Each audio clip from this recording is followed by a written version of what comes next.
Hello, hello. Nice to have you with us once again. It started happening to me, so guaranteed it's started happening to you. You're starting to get those envelopes and you open them and it says tax certificate. That time of the year.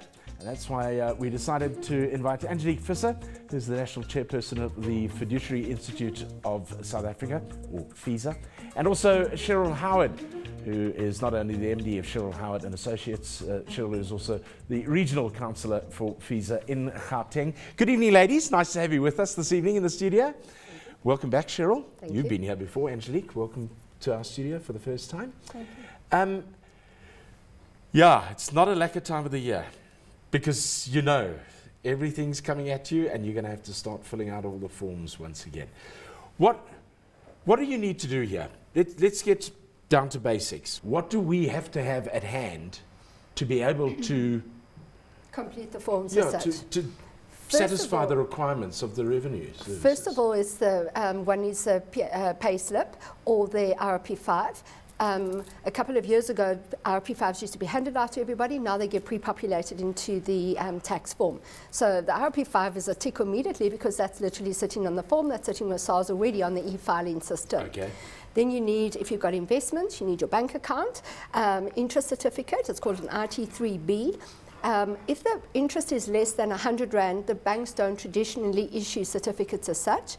My advice is if you've got a couple of bank accounts, a couple of 100 Rands add up as such, so just make sure that you don't fall foul of the interest exemption amount, which is 22,300 for 2012 tax year. Then you need your medical aid certificate, because although some of the companies pay the medical contributions on behalf of the individuals, if there's expenses that are not covered by the medical aid, within certain limits, one can then still claim those. The other important one is retirement annuity certificate.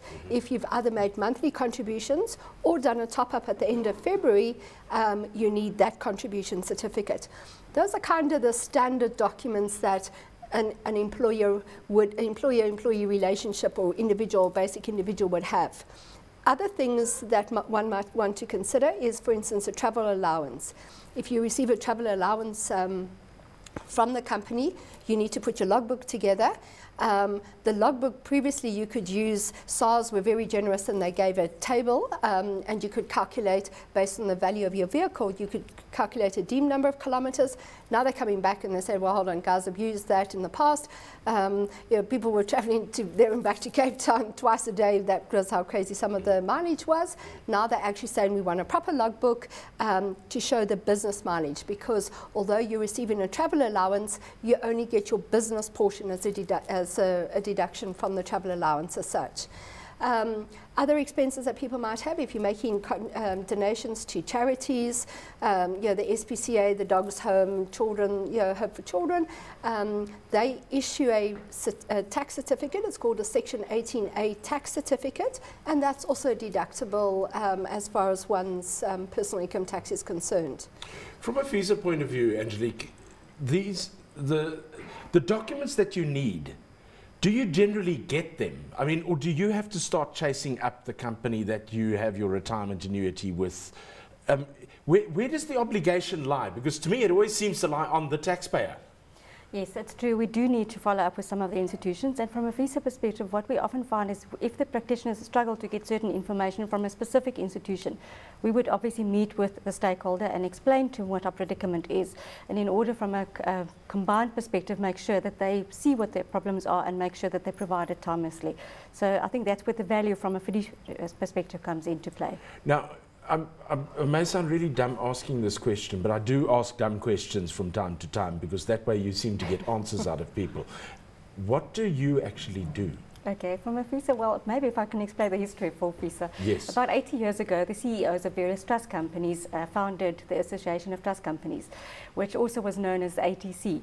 And in 2008, the constitution was changed and the members adopted the new constitution, which allows any fiduciary practitioner in this environment to become a member.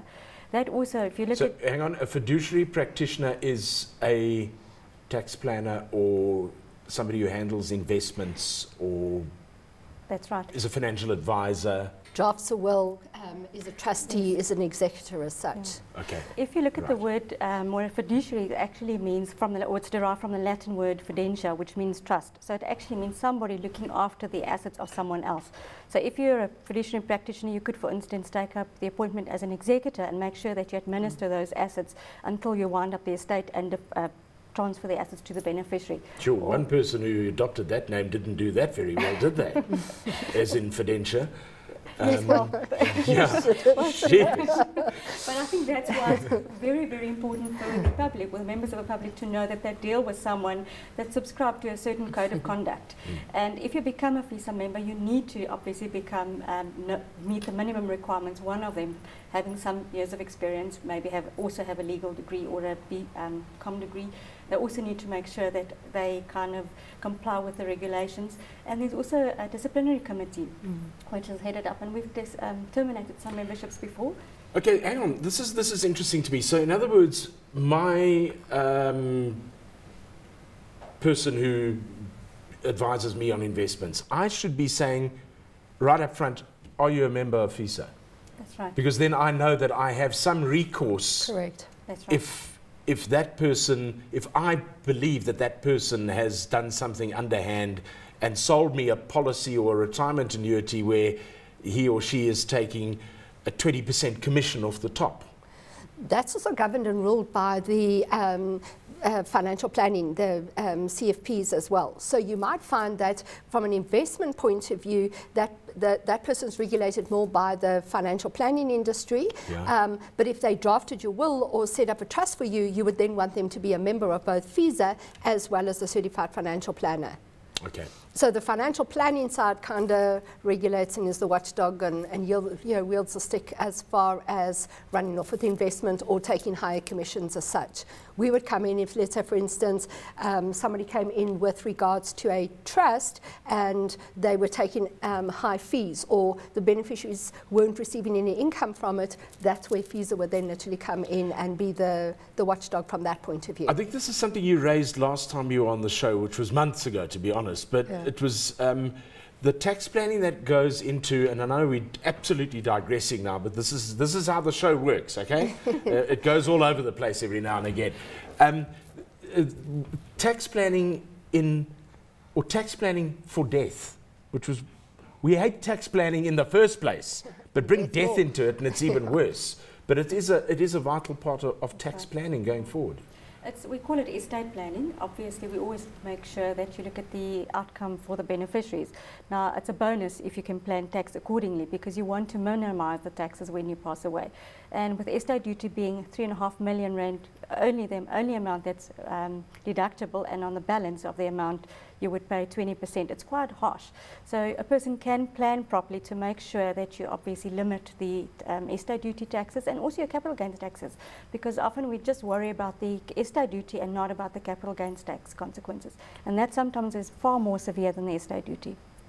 Before we get back to people who are still alive as opposed to people who are dying, let's just go through that again, Cheryl, because the 3.5 million that Angelique was talking about, I think you can transfer to your spouse. Correct. No, you can transfer to anybody else other than your surviving spouse. If you transferred your entire estate to your surviving spouse, yeah, it's free of estate duty period on the first transfer. Right. That's right. And then on the spouse's death, if the first dying spouse hasn't used his or her 3.5 million, then the second spouse gets 3.5 million. So as a couple, you can essentially have 7 million. 7 million. Correct. That is non-taxable, and anything else over and above that is subject to capital gains tax and.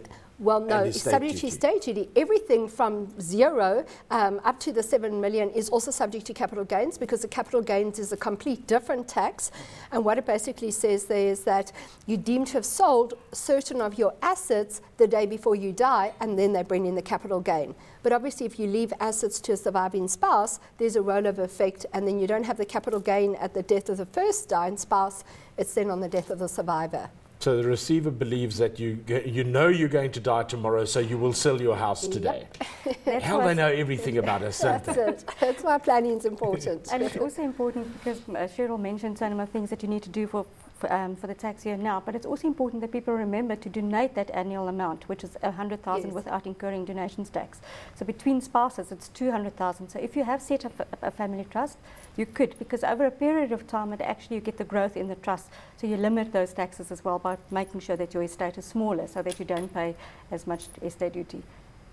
So we should be, if we can, each donating 100,000 rand to what? It could either be your family trust, or Yeah. it could be to a child. It could be any third party. Donations between spouses, there are no donations tax payable. But when it's to anybody other than that, you're allowed to donate 100,000. So I can make 100,000 rand donation to my wife into an account of hers, and she can do the same to me. That's exactly, well, if you do it to your wife, if you've got the bigger estate, you can do it to your wife.